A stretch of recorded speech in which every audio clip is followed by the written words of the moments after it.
Hi, friends. Today's episode is part one of my journey. Today's episode is mostly about Cajun, but it is about Izzy and Fiona as well. This episode shares what I have learned along the way in small portions, and I hope to share the rest of my journey with you throughout the years on this podcast. Thank you so much for being here and for being a part of the Straight Up Dog Talk family. Thank you for your support and your love, and I hope you enjoy today's episode. Welcome to Straight Up Dog Talk, a new kind of podcast where no topic is off limits. We're bringing in experts and owners to have the conversations we should be having as a dog community. Each week, a new guest will share firsthand experiences, educational resources, or professional guidance to help you learn and grow along with your dog.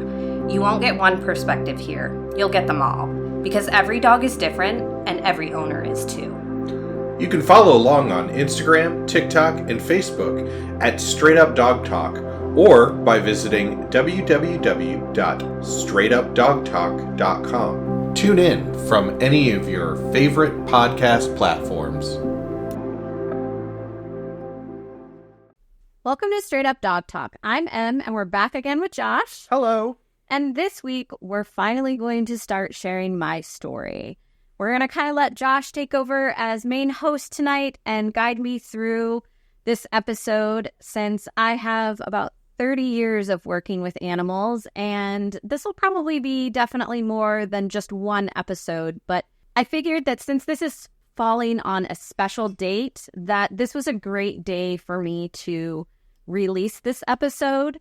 The day that this episode released is July 3rd, 2024. You guys all know that because that's the date today, but today is a very special day. Today is the 10th anniversary of my first dog's death.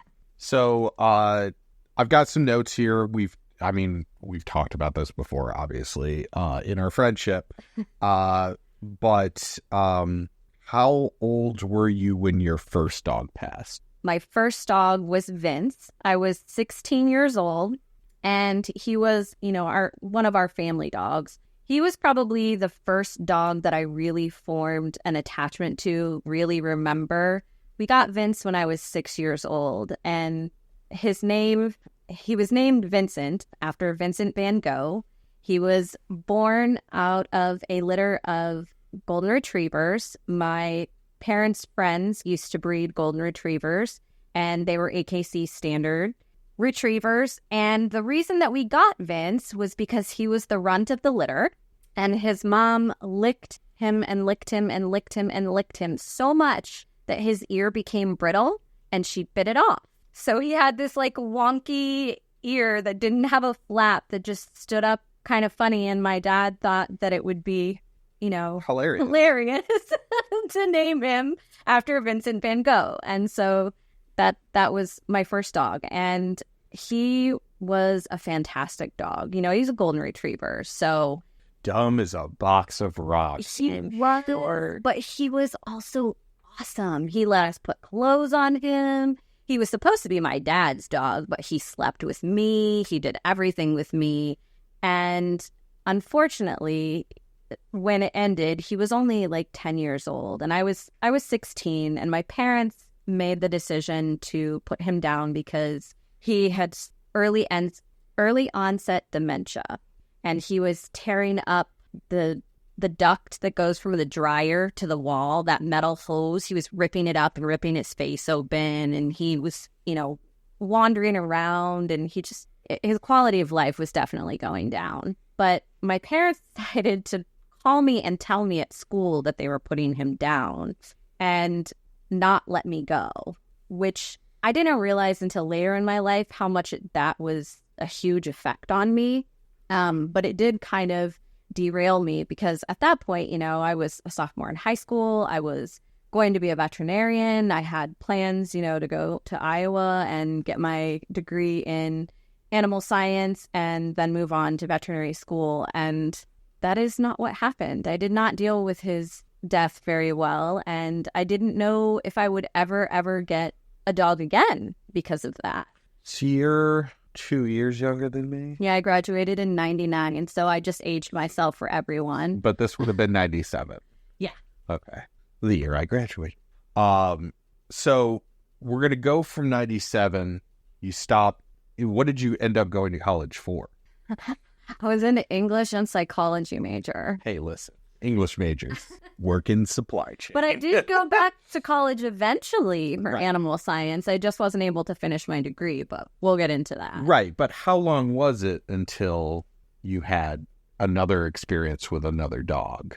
Like until you Till I connected with another dog? connected with another. Because my parents got several dogs after Right. that. And, we had already had like Mac, who was our first Scotty at that point. And so it was pretty good relationship with Mac, but not the same. So 96, 97 until 2005 when I got Cajun. Okay. So tell us about that. So I originally didn't plan on getting Cajun. The story of Cajun is, the traditional, you're in your 20s and you probably shouldn't have gotten a dog, but you got a dog anyway. I was living in Orlando, Florida, and I had 2 cats that I'd had for a few years. They were like 3 and 4, 4 and 5, somewhere in there. And I was at PetSmart getting cat litter for them and cat food. And there was a PetSmart Charities going on that day. And I decided that I would just walk over and look. And there was, of course, puppies everywhere. And the dog that became Cajun was very energetic, very excited to see me. His name at the time was actually Hercules, which obviously had to go. He was Hercules. Yeah. Exactly. That's why it had to go. But, he was brindle and he was about 5 months old, and he had been forced to live in a kennel his entire life up to that point. And the woman told me that he had not interacted with anyone at the shelter. He had not interacted with anybody at the PetSmart Charities. And this dog was wiggling and whining and trying to get out of his kennel to get to me. So I finally said, okay. And I took him out and I walked around the store with him. And I told her, look, I'm going to have to think about this because I was not planning on doing this today. And she's like, well, you'll need a check. And I said, well, that's a problem because I don't have a check. And she said, well, we can't hold him. Mm. So, if you leave, and this was all the way across town in Orlando, like I drove 30 minutes to go to this PetSmart so that I wouldn't have to go to the busy PetSmart. Because when you live in a big city like that, you learn very quickly that you don't want to be in the tourist areas. And so I called my friend Lacey, and Lacey had a key to my apartment, and she went over and she got my checkbook and she drove all the way across town and brought it to me. And I went back and I wrote a check. And for $200, I got Cajun, 2 bowls, a leash, collar, a kennel, and a bag of food. Wow. That's actually a really good deal. Really kind of unheard of nowadays. Yeah. I think Ollie was 250 and that was just him. And then they ended up like throwing in some of the stuff. Like he'd gotten really attached to this blanket. And so they gave me the blanket, but everything else I had to go buy. Yeah, they gave me his first appointment with the veterinary staff for free because obviously he wasn't fully vaccinated because he was only 5 months old. Mm-hmm. And then they gave me a coupon so that his neuter would be free. So I didn't have to pay for anything but his vaccinations and his deworming. And it was taking him to that first vet appointment that made me go, oh yeah, this is what I wanted to do. This is what I wanted to do with my life. And this is not what I'm doing with my life. I was working at an endodontics office as a receptionist, and I was checking dental health insurance benefits and collecting payments from people who were getting root canals, because that's what endodontists do, is root canals. And it was a great job, don't get me wrong. I loved the staff. I loved the employer, and the doctors that I worked for were great, but it wasn't where I wanted to be. And so I brought Cajun home. And I'm sure a lot of you are wondering by now, why the heck did you name this dog Cajun? My roommate was from Louisiana, and he was straight up a Cajun. And he thought that it would be great to name the dog Cajun because he was very, very much from Louisiana at the accent and everything. And he kept saying, just name him Cajun, just name him Cajun. And I was like, with his brindle coat, he kind of does look like a bunch of spices. So I feel like Cajun is an appropriate name. And that's just what it was. Be glad, Cajun, you could have been named Gumbo. Or po' boy. Jambalaya. That was actually a suggestion. Po' boy? Yeah. All right. Well. Told you, straight up Louisiana, man. So my roommate was awesome about the whole thing. He did not care at all. He was super glad to have a dog. He helped walk him. He helped with everything with him. But Cajun was my luck dog. I had to train him to go on a leash, but I never hired a trainer for him. I didn't do anything traditional with him. The most traditional thing that I did with him was he had to be reverse kennel trained because, like I said, he lived the first 5 months in a kennel, which means he ate, he drank, he peed, he pooped, he slept in his kennel. So he didn't understand the outside world and going out and going to the bathroom and doing all of the things. And so there was a period of an adjustment there. That's interesting because Ollie, when I got him, was a puppy mill dog. He was 3, and he had always been in the kennel. Same thing, everything. Except once he was out of the kennel, he never wanted to go back in there. Like, it took us years before of just the kennel being in the corner with an open door in case he wanted a space, but he never wanted to go back. So that was Cajun, but because of the landlord and the apartment rules, he had to be kept in a kennel. So let me tell you, when I say that there was poop splatters on the wall and in the kennel and all of the things from his anxiety, it was a very real thing. It was a thing that was difficult because very shortly after I got him, my parents decided to come and visit me. And my dad was like, oh, we can take care of this. So he puts the kennel in the back of his Subaru because they drove down.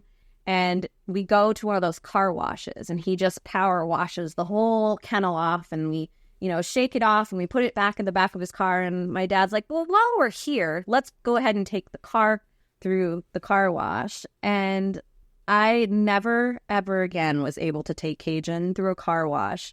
He's, probably 40 or 50 pounds at this point. He was about halfway grown. He got up to about 90 pounds in his prime.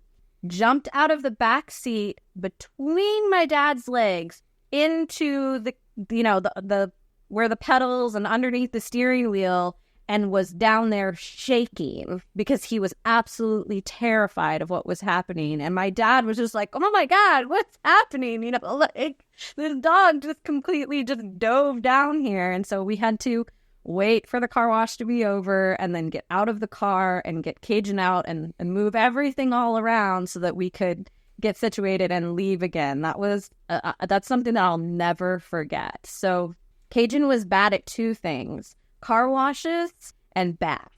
Everything else, he was a perfect angel. Perfect angel.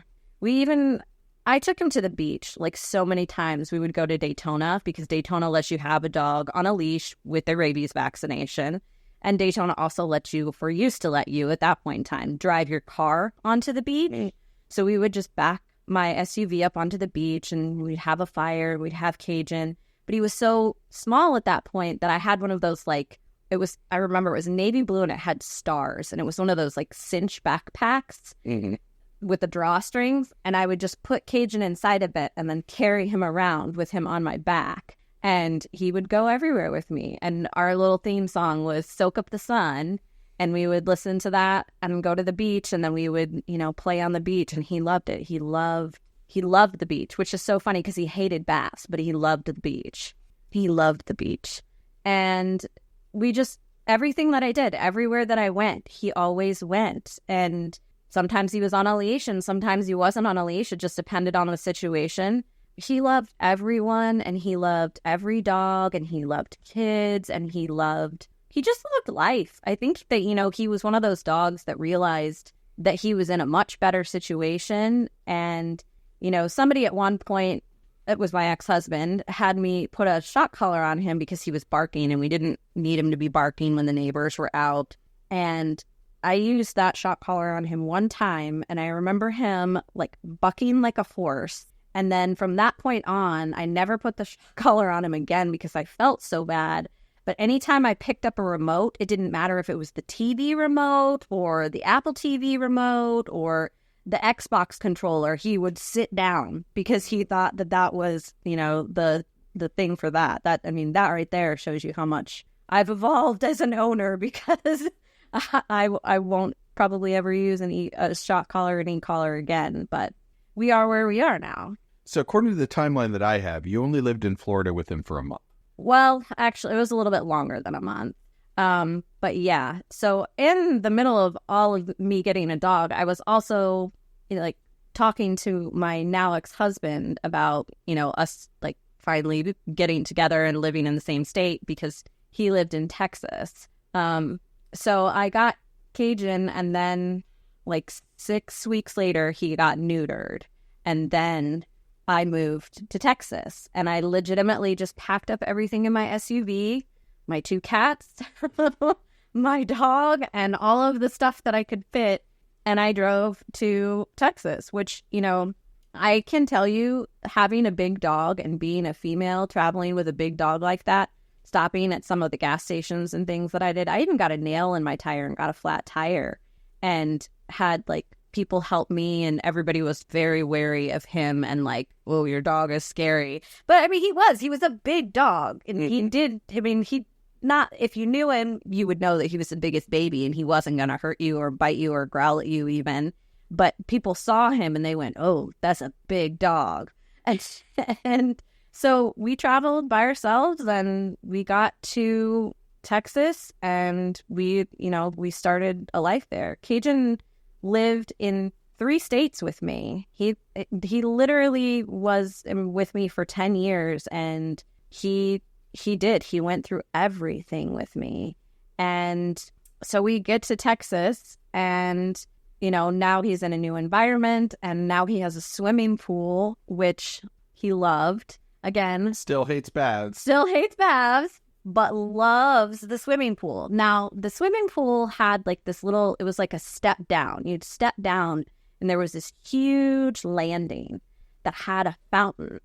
And the fountain would shoot like 10 feet up in the air, and you could control like how high and how hard the water pressure was. And we would just crank it up, because Cajun would take his mouth and he would put it over the water and wrestle it all the way down back to where the fountain came out of the platform. And he would just like growl and like just attack the water. And it was the funniest thing. And it's something that I am so upset, because I did have it on film. I did have it on camera. But the main reason that I started my Instagram account and this podcast account was to memorialize Toby and Fitz, because I lost everything due to, technology, whether it was sabotage or just damage in transportation. I lost everything. I have maybe 20 pictures of Cajun, and only one of them where he was about 6 to 8 months old. So unfortunately, I lost all of that stuff, and that's why, you know, I really wanted to make sure that Toby and Fitz have those spots and those funny little behaviors and things that they do, you know, caught on video for people to see and for me to remember, because I will forever vividly remember Cajun and that stupid fountain. But if I could just see it again, I know that it would just bring so much joy to my heart, because it was hilarious. Reminds me of the picture that you took of Toby and Odie, like looking up at you with stuffing just everywhere in my old house. Yeah. I'm so glad we have that picture. Yeah. They're so proud of themselves. They were so proud of themselves. And it was legitimately the most epic capture of their mayhem.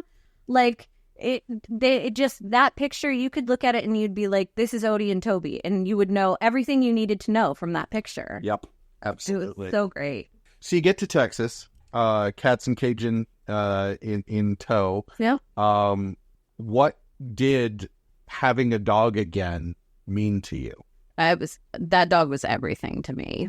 That dog was, like I said, he still went everywhere with me. I mean, we took kids. My ex-husband had 2 stepdaughters, and, you know, school, dance lessons, all the things, Cajun would go. He'd get in the car, and that was just how it was. But Cajun was only an only dog for a little over a year. In 2006, my ex-husband decided that he wanted another dog, so we got Izzy. And I think that I probably should have known then that Izzy was going to be the very, very first test to how I dealt with a bad situation with a dog when I realized that her birthday was June 6th of 2006. 666. She was a demon dog. And part of that I will accredit to the fact that my ex-husband wanted to be the one to train her, wanted to be the one who fed her, wanted to be the one that she was, he was her person. He wanted, him to be the one that she listened to. And it did cause a rift of disrespect between her and I. And it caused some problems later on when I added Fiona. So about 2006, early 2006, I had been working, and again, I was working for another type of medical office. For people, it was an orthopedic surgeon's office and a podiatrist. And I had been there for a while, and I told my ex-husband, look, this is not what I want to be doing. This is not where I want my life to go. I want to go back to school, and I want to become a veterinarian, and I want to find a different job and become a vet tech. And he was supportive, fortunately. And his sister and her husband, he worked in the veterinary field. He worked for sales for veterinary medications. And his father was actually a veterinarian. And they had like a 500-acre ranch, a cattle ranch in the middle of nowhere, Texas. And we would go visit them, and we could ride horses and, drive the cattle and take the dogs. And it was a really, really fun experience. And Mike was always just so generous to me and always said, that I would be able to mentor under him and all of the things. And I loved it. I loved being a vet tech. Every day was different and fun, and there was just so many challenges, but we'll save all of that for another episode, because I'm going to bring a vet tech on to another episode so we can talk about what being a vet tech really looks like, because I can't have that conversation without another vet tech. But it was a challenging job, and for all of you out there who are thinking, oh yeah, it would be the best job in the world because you're playing with puppies and kittens all day, there's some of that. Right. Well, and we've gone over some of that stuff on the podcast already. Yeah. Because you are involved in all of the procedures, not just the fun ones. Yeah. But the best ones, and I think most dental, dental, that's what I was going to say. Most technicians will agree that dental surgeries are the best because you get to clean a dog's teeth, and it's gross and disgusting, but God, it's satisfying. Chipping that plaque off the teeth is so satisfying. But I moved from corporate veterinary world to private veterinary world after about 4 years, and spent the rest of my time in private veterinary medicine and really enjoyed it. Worked for an amazing doctor, but I learned a lot. I saw a lot, working with the city and animal control and hoarding cases. And just, you see so many terrible things and you see so many wonderful things, but you really have to find that balance in that job, because you do see so many awful things and very traumatic things. But, there are days where you're also just back in the kennel scrubbing things down too. So some days are boring and some days are not. And you just kind of have to roll with the punches. In 2007, I've had migraines all my life. In 2007, I was starting to have a shift in my migraines. This is also the year that I got Fiona and added her to the pack. And this is, when we started to realize that there was going to be an issue with Izzy and Fiona, because about 6 months in, they had been separated for about the first 6 months because Fiona got parvo.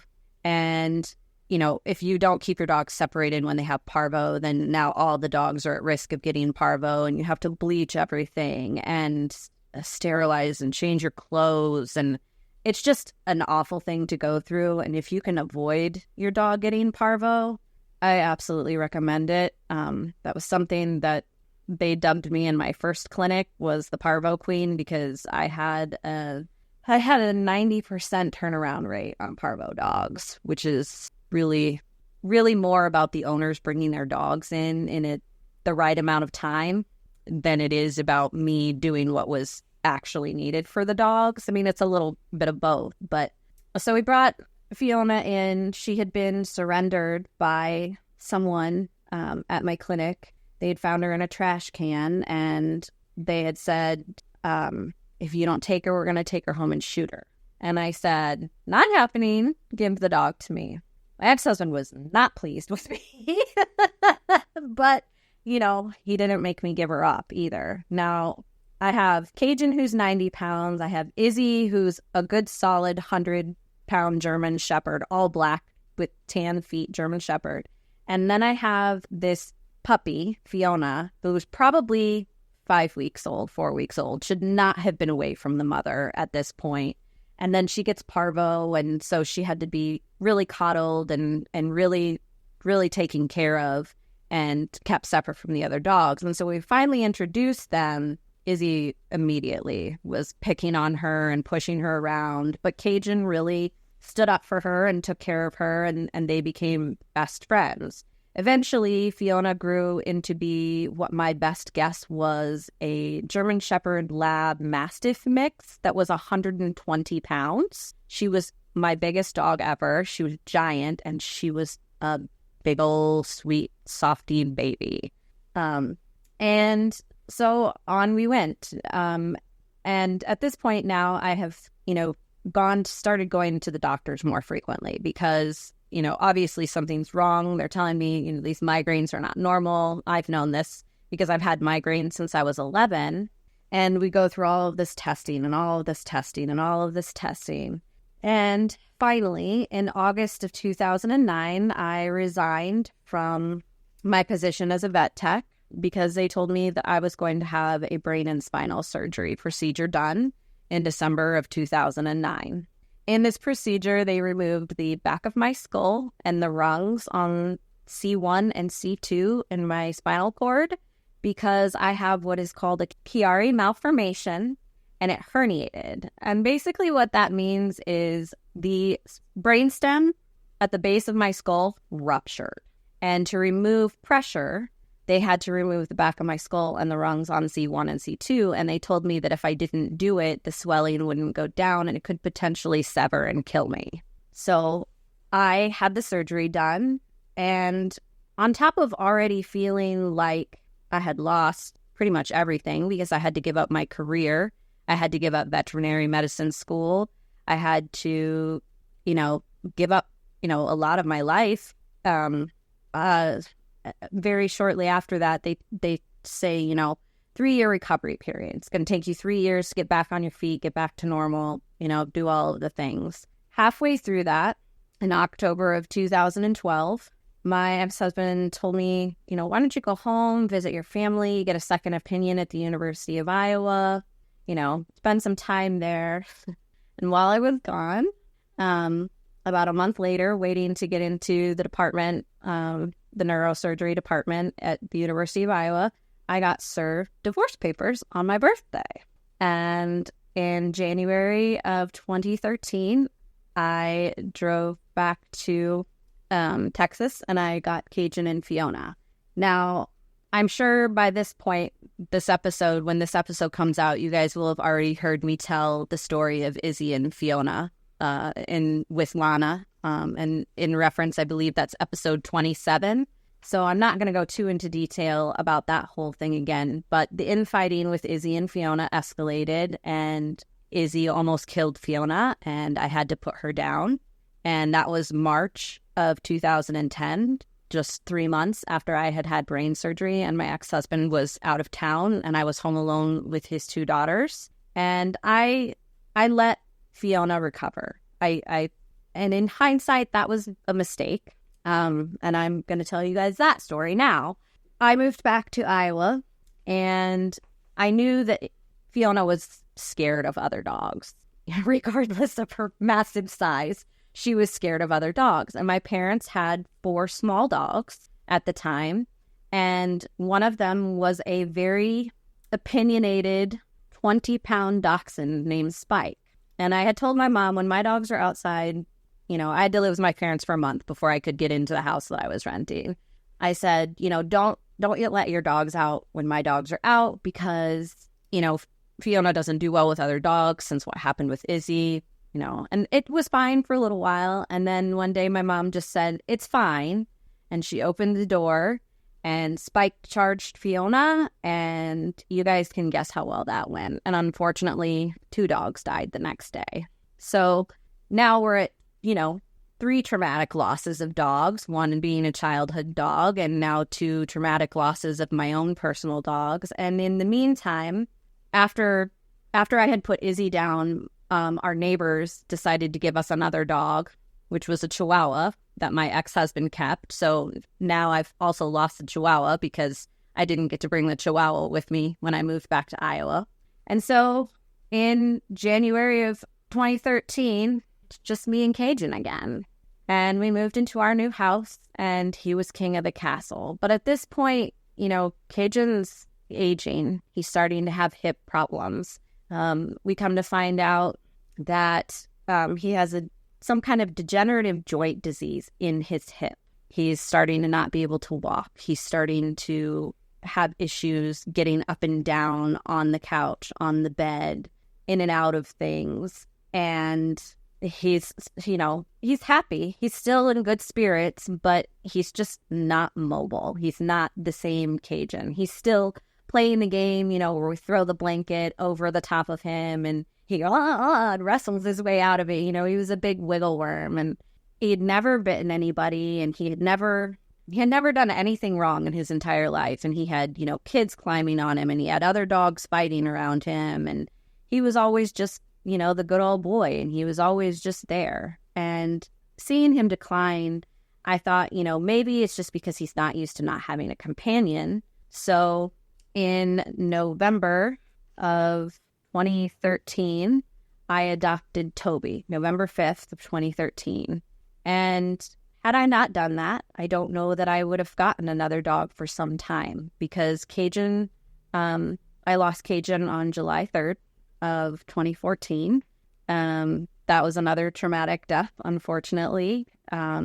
He had been falling, and he was in a lot of pain. And as I said, amputation was not an option due to the fact that he was so old, and it was his right rear leg, and the problem was inside of his hip, so removing his leg was not going to relieve the pain.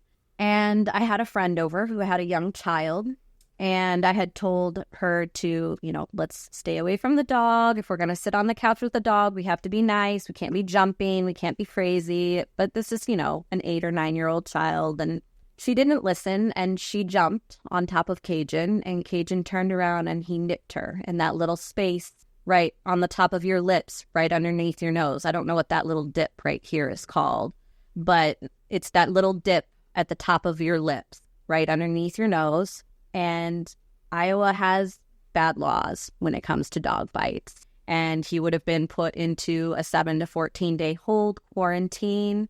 And obviously they went to the emergency room. She was fine. She didn't require stitches. It was all okay. But I knew what was going to happen, and I couldn't let Cajun be put into a 7 to 14-day hold and then put down, because he was already in pain. He was already having all these issues. I knew that they weren't going to take him out of the kennel. And so I did something that you guys should never, ever, ever do. I took him to the emergency vet, and I told him that he was being put down because of his pain, which he was. But had I told them he had bitten someone, they would not have put him down. They would have put him in a quarantine. And I mean, it was just one of those decisions that was the right decision for him. It was awful. When his ashes were ready, like a week later, I had to have my dad go and get him. I couldn't go back out there. And honestly, the next time that I went to the emergency vet was when I took you with Odie. God, yeah. Which I think we've touched on that. Yeah. Where basically I said they won't let me in, and you were like, take that dog, walk into the like vestibule area, and hold your bleeding dog up, and they will take him. They will let you in, and they did. Yep. But so yeah, I took Cajun, and I got to let him go. Not necessarily on my terms, but I got to be with him versus not being able to say goodbye to him, and that was how it went. And, he was part of the reason that Toby recovered. So we'll talk a little bit about Toby. I don't want to go too far into Toby because I feel like, we're getting close to this being the end of this episode. But we'll talk a little bit about Toby. I rescued Toby, like I said, to help Cajun kind of rebalance himself. And it worked. They were great friends. They got along so well. And Toby was such a feral little monster when I got him because he had been a bait dog. Mm-hmm. And, for a 12-pound Chihuahua mix to survive a bait dog situation to the point where he was, 2 or 3 years old when I adopted him is scarce. That does not happen. I do not know if it was just because he was so mean or if it was, just a sheer... Which is weird because by the time Odie came around, like he was not. He was not. He was a sweetheart. Well, Toby was completely rehabilitated. Yeah. When I first got Toby, he was mean. He bit everybody. He bit my sister. He bit my sister's boyfriend. He bit my mom. He bit my dad. He bit every person that came over. He was just mean. When I went to the shelter to pick out a dog, they were having a $5 day because they were trying to close that shelter down and turn it into the Kirkwood facility that is out there now. I don't know if it's still open or not, but at that point in time, they were trying to open the new veterinary technician school out at Kirkwood Community College. And so they were trying to empty out the shelter, and I went in and I sat in front of every single kennel and I talked to every single dog and I tried to pet every single one of them. And I remember there was a mother and a daughter in there, and they had told me that dog's not let anybody pet it. It's been here for a few weeks now and it won't let anybody near it. And I said, let's see if we can change that. I sat in front of that kennel for almost an hour before he finally stopped shaking in the back corner and finally approached me. I went up to the front desk and I said, I would like to get this dog out and take it into the meet and greet room. And they said, oh no, you can't get that dog out. And I said, I would like to get this dog out. And they said, that dog has bitten every single person that works here except for one person, and he's not here today, so you can't get that dog out. And I said, do you guys want to adopt this dog out or not?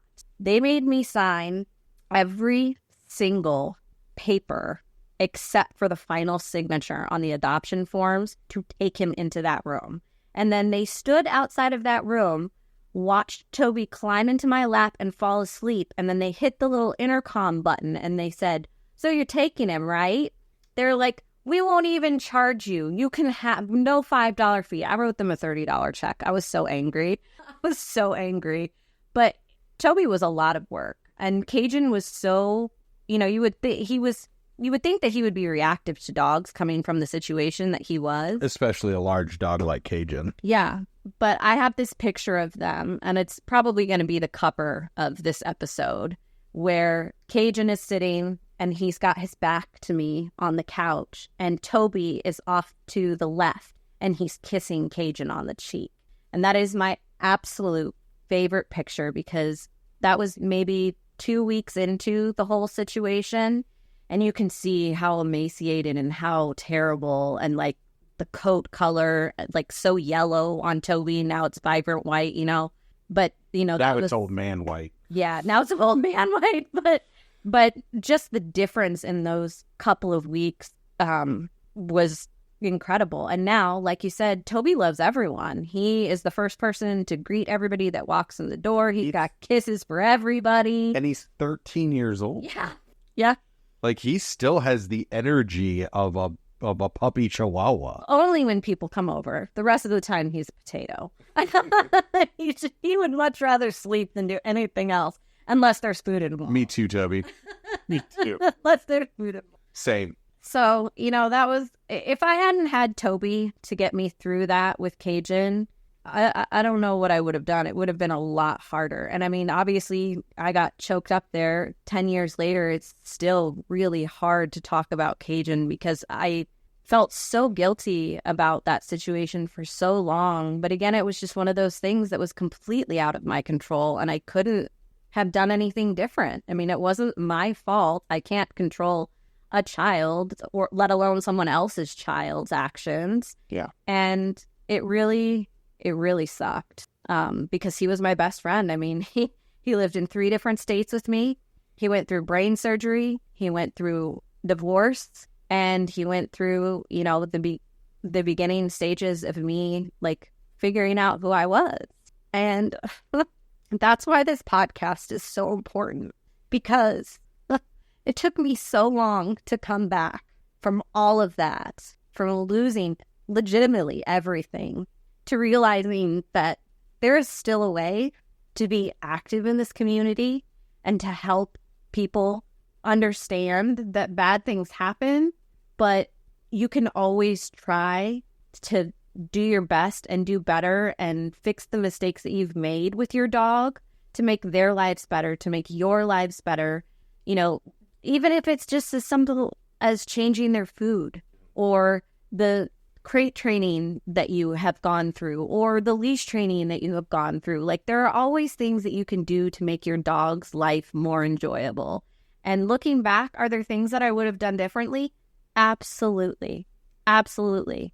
But working with animals, I started pet sitting when I was 13 years old. So 30 years of working with animals has taught me that they are the best things and the worst things that can happen to us. But there is nothing like the love of a dog.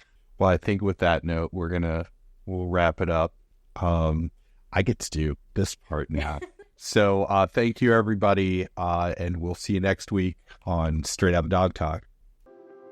Straight Up Dog Talk was created by Emily Breslin. It is edited, produced, and co-hosted by Josh Wasta under the supervision of Straight Up Dog Talk, LLC, and Emily Breslin. If you're enjoying this podcast, follow or subscribe to be sure you don't miss an episode, and leave us a review on your favorite platform. Looking for more honest and relatable dog content? Check out our sister show, Unpacked, with Jerry Sheriff and Madison Simpson. Thanks for listening to Straight Up Dog Talk. See you next week.